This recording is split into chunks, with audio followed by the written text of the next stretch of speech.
Bienvenidos a El Intercambio. Hola.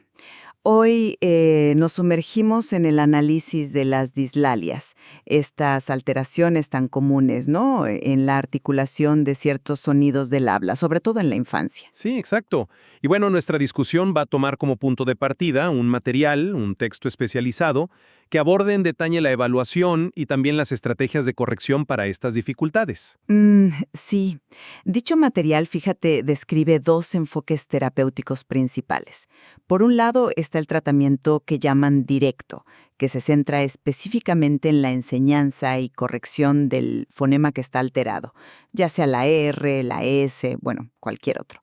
Y por otro lado está el tratamiento indirecto, cuyo objetivo es fortalecer las habilidades que se consideran como prerequisitos para el habla correcta: la motricidad bucofonatoria, los patrones respiratorios, la discriminación auditiva. Y justamente ahí está el dilema, ¿no? Esta dualidad de enfoques nos plantea una pregunta que es central, yo creo, para la planificación de la intervención logopédica. ¿Cuál es la estrategia óptima al iniciar el tratamiento de una dislalia funcional? A ver, ¿deberíamos dar prioridad a la corrección articulatoria directa? O sea, atacar el síntoma visible de manera inmediata y focalizada. O en cambio resulta más beneficioso a largo plazo comenzar por fortalecer esas habilidades subyacentes, las capacidades motoras orales, el control respiratorio, la agudeza perceptiva auditiva, a través de un tratamiento indirecto, preparando así, digamos, un terreno más fértil para que la corrección articulatoria posterior sea más sólida, más estable. Bueno, pues en nuestra conversación de hoy yo voy a sostener que la prioridad debería recaer en la corrección articulatoria directa, buscando resultados funcionales, pues lo antes posible. Y mi postura será que el tratamiento indirecto es un componente fundamental que, en la mayoría de los casos, debería preceder o, como mínimo, tener una ponderación inicial significativa en el plan terapéutico. A ver, mi argumento se basa, bueno, en el objetivo más tangible y urgente de nuestra intervención. Que el niño logre producir correctamente el fonema o los fonemas que tiene alterados, ¿no? Si un niño dice pedo en lugar de perro, pues la meta principal es enseñarle a articular esa R vibrante. El tratamiento directo, el que implica enseñar de forma explícita el punto y modo articulatorio, practicar la producción aislada, en sílabas, palabras y frases, aborda este objetivo de manera, pues frontal. Es una metodología clara, su progreso es observable y medible de forma directa, lo cual me parece fundamental. Entiendo perfectamente el atractivo de ir directo al grano, claro.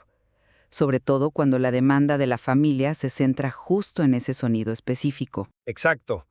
Y aunque reconozco absolutamente la importancia de las habilidades que trabaja el enfoque indirecto, la agilidad lingual, la fuerza labial, el control del soplo, la capacidad de distinguir sonidos similares, todos aspectos que están detallados en el material base, yo los veo más como un complemento. Necesario en ciertos casos, o bueno, quizá como un recurso si el método directo se estanca, quizá para refinar detalles una vez que el fonema y empiece a emerger, ¿sabes? No podemos subestimar el factor motivacional. Escuchar los primeros sol correctos en lugar de tol, eso genera un impulso enorme en el niño y valida el esfuerzo ante la familia. Dedicar semanas a ejercicios de soplo o movimientos linguales sin que se perciba un cambio directo en el habla puede generar impaciencia y esa sensación de que no se está abordando el problema real. Mi enfoque parte de una premisa diferente, más anclada en la etiología de las dislalias funcionales, que son, como bien sabemos, las más frecuentes, y no obedecen a causas orgánicas evidentes. El propio material que estamos analizando las describe como resultado de un funcionamiento inadecuado de los órganos articulatorios y profundiza señalando que, a menudo, este mal funcionamiento se origina en debilidades de base: un control psicomotor insuficiente, dificultades en la discriminación auditiva de fonemas que son acústicamente cercanos, patrones respiratorios poco funcionales para el habla o incluso factores de tonicidad muscular como la hipotonía lingual, o sea, esa falta de tono muscular adecuado en la lengua. Pretender corregir la articulación sin abordar estas bases sería, pues, como intentar pintar una pared húmeda, ¿entiendes? La pintura se va a caer. Es un punto válido, sí, considerar la causa raíz, sin duda. De hecho, fíjate que el material introduce lo que denomina una regla de oro. Una observación clínica que me parece muy relevante. El tiempo dedicado al tratamiento indirecto suele reducir proporcionalmente el tiempo necesario para la fase de tratamiento directo. Esto no sugiere que sea una demora, para nada, sino una inversión estratégica. Fortalecer esas capacidades fundamentales, mejorar la agilidad y precisión lingual con praxias específicas, asegurar un soplo adecuado en intensidad y dirección con ejercicios respiratorios, afinar la capacidad de distinguir entre S y Z o R y D con entrenamiento auditivo, prepara todo el sistema fonador. Los ejercicios bucofaciales, respiratorios y de discriminación auditiva detallados en la fuente no son genéricos, se eligen en función de la evaluación. Este trabajo previo facilita enormemente que el niño pueda adquirir, estabilizar y, sobre todo, generalizar el nuevo patrón articulatorio al habla espontánea. Lanzarse a la corrección directa sin esta preparación puede generar frustración, mecanismos compensatorios erróneos y un sonido artificial que solo aparece en la sesión. La intervención, como bien sugiere el material cuando habla de la programación terapéutica, debe orientarse a los factores etiológicos identificados, no solo al síntoma. Entiendo la lógica, sí, la de construir desde los cimientos. Pero volvamos un poco a la eficiencia práctica que mencionaba antes. Tomemos el ejemplo del sigmatismo interdental, donde la C se produce con la lengua entre los dientes. Enseñar directamente la posición correcta, lengua detrás de los incisivos superiores, y canalizar el flujo de aire utilizando quizás onomatopeyas como la serpiente s o la repetición de sílabas sa, se, si que el mismo material propone, pues parece la ruta más corta y lógica, ¿no? No estamos complicando innecesariamente el proceso al interponer siempre una fase indirecta larga. Precisamente esa aparente rapidez es la que yo cuestiono en muchos casos. Siguiendo con tu ejemplo del signatismo, si ese niño no discrimina auditivamente la diferencia, que es sutil, entre su producción interdental y la alveolar correcta, o si carece de la propiocepción fina para sentir dónde está su lengua sin verla, o si su control del flujo aéreo es pobre y el aire sale demasiado disperso, bueno, pues la C que logre en repetición será inestable y difícilmente la usará en conversación. Será un logro puntual, no una modificación real del patrón motor. No es casualidad, creo yo, que el material que nos sirve de guía enfatice tanto una evaluación exhaustiva antes de la intervención. Esta evaluación no solo mira la articulación, o sea, la forma, sino también el léxico y la morfosintaxis, el contenido, la pragmática, el uso, y dedica apartados específicos y muy detallados a la percepción y discriminación auditiva y a las praxias orofaciales. Esta minuciosidad de la evaluación subraya que estas habilidades no son secundarias ni opcionales. Son parte integral del sistema del habla. La habilidad para discriminar fonemas, por ejemplo, es crucial para la automonitorización y el aprendizaje motor. Sí, en eso estoy completamente de acuerdo. La necesidad de una evaluación exhaustiva es la brújula de nuestra intervención, sin duda. Ahora bien, respecto a esa regla de oro sobre la inversión de tiempo, ¿es realmente una constante aplicable a todos los perfiles? A ver, pensemos en un niño de 6 años con una dislalia aislada, quizás solo una dificultad con la K, pero que en la evaluación muestra una excelente discriminación auditiva, praxias adecuadas, buen tono muscular y control respiratorio. ¿Realmente necesita pasar por un programa indirecto estándar haciendo ejercicios de soplo o movimientos linguales que funcionalmente ya domina? ¿No sería más eficiente en ese caso específico ir directamente a la enseñanza del punto velar, quizás usando un depresor lingual o feedback visual? Además, está el riesgo real de la desmotivación que mencioné antes. Si tras varias sesiones de ejercicios indirectos el niño y la familia no perciben ningún cambio en el sonido que les preocupa, ¿no podrían interpretar que la terapia no avanza y considerar abandonarla antes de llegar a esa supuesta fase más fácil del tratamiento directo? Necesitamos mostrar resultados tangibles, creo yo, para mantener la adherencia. Reconozco que la aplicación de la regla de oro debe ser matizada por la evaluación individual. Claro que sí. No se trata de aplicar un protocolo indirecto genérico a todos por igual, para nada.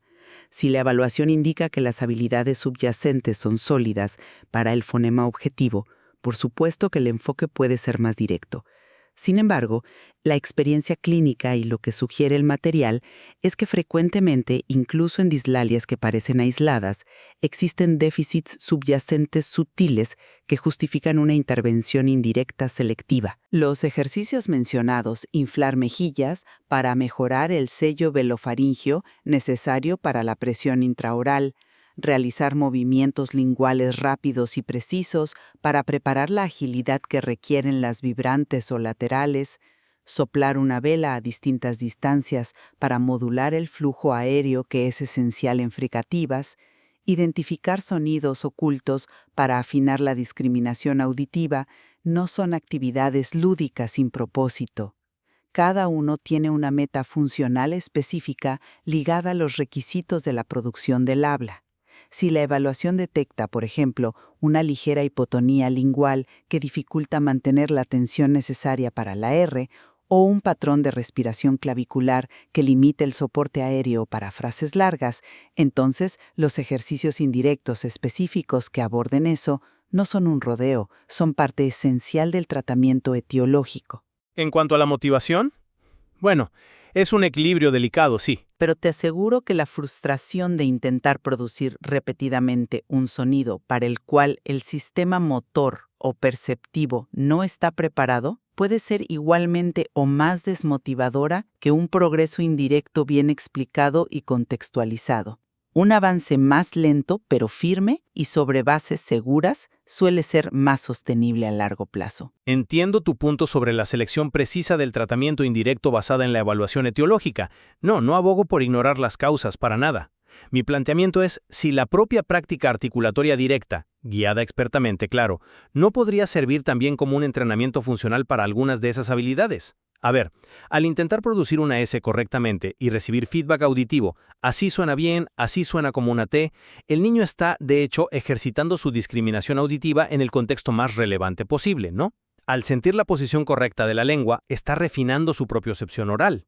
Quizás el tratamiento directo, bien estructurado, pueda ser una vía para mejorar simultáneamente el síntoma y algunas de las habilidades subyacentes relacionadas, al menos hasta cierto punto. El tratamiento indirecto quedaría entonces reservado para déficits más marcados o específicos que la práctica directa no logra subsanar, como podría ser, no sé, una incompetencia velofaríngea o una dificultad severa en la planificación motora del habla.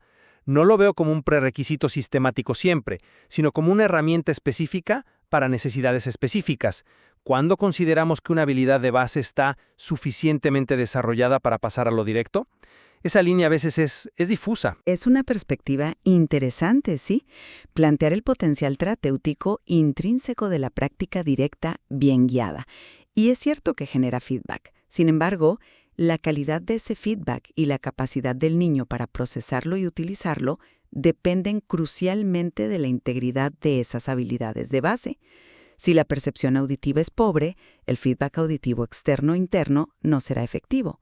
Si el control motor es inmaduro, la sensación propioceptiva puede ser imprecisa o insuficiente para guiar el ajuste articulatorio. Pensemos en la meta final, que ambos compartimos y que el material describe como la culminación del tratamiento: la automatización e integración del fonema correcto en el lenguaje espontáneo.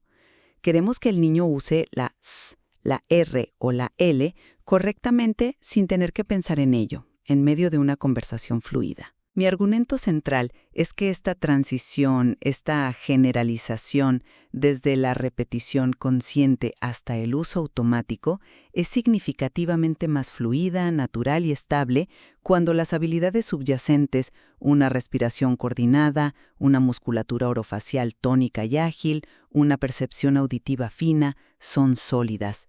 Este andamiaje, construido o reforzado por el tratamiento indirecto, permite que el nuevo patrón motor se integre de forma más orgánica en los esquemas motores del habla ya existentes. Sin esta base sólida, corremos el riesgo de que el sonido correcto quede confinado al entorno terapéutico, o que su uso en habla espontánea requiera un esfuerzo cognitivo y atencional tan alto que no sea sostenible, resultando en lo que a veces llamamos un habla de terapia en lugar de una comunicación natural. El error articulatorio constituye una vía clara, eficiente y medible hacia la meta principal, que es la corrección del habla. El progreso tangible en la pronunciación actúa como un potente motor de motivación tanto para el niño como para su familia, y eso es crucial para la adherencia y el éxito terapéutico. Y yo, por mi parte, reitero mi convicción de que construir una base sólida a través de un tratamiento indirecto, que esté bien fundamentado, en la evaluación, claro, y siguiendo la lógica de esa regla de oro que sugiere nuestra fuente, es fundamental para lograr una corrección que no sea meramente superficial, sino profunda, duradera, y que se integre armoniosamente en el flujo natural del habla espontánea del niño. Sin lugar a dudas, esta conversación pone de manifiesto la complejidad inherente a la toma de decisiones terapéuticas en nuestro campo. Creo que ambos coincidimos, y el material fuente lo recalca constantemente a través de su énfasis en una evaluación exhaustiva que considera la historia personal, familiar, y valora todos los componentes del lenguaje, forma, contenido y uso, en que la clave reside en la individualización meticulosa del programa de intervención. Exactamente. No se trata de una dicotomía rígida entre un enfoque u otro, sino más bien de un continuo. En la práctica clínica real, la estrategia más sensata y efectiva probablemente implique una combinación juiciosa y dinámica de ambos enfoques, ajustada continuamente al perfil único de cada niño, a la naturaleza específica de su dificultad, a sus fortalezas y debilidades y a su respuesta individual al tratamiento. Sí, este intercambio de perspectivas ilustra que no existen fórmulas universales en la intervención logopédica, ¿verdad? El material que hemos tomado como referencia es un buen ejemplo de la riqueza de nuestro campo, al detallar una amplia gama de ejercicios, tanto directos como indirectos, y considerar múltiples variables, desde los distintos tipos de dislalias y disglosias hasta la evaluación pormenorizada de componentes lingüísticos específicos. Así es. Nos recuerda la importancia de mantener una reflexión crítica constante, de basarnos en la evidencia y en una evaluación profunda, por supuesto, y de adaptar nuestras estrategias para encontrar el camino más beneficioso que permita a cada niño superar sus dificultades y alcanzar su máximo potencial comunicativo. Definitivamente, hay mucho más que explorar y entender en estas dinámicas terapéuticas.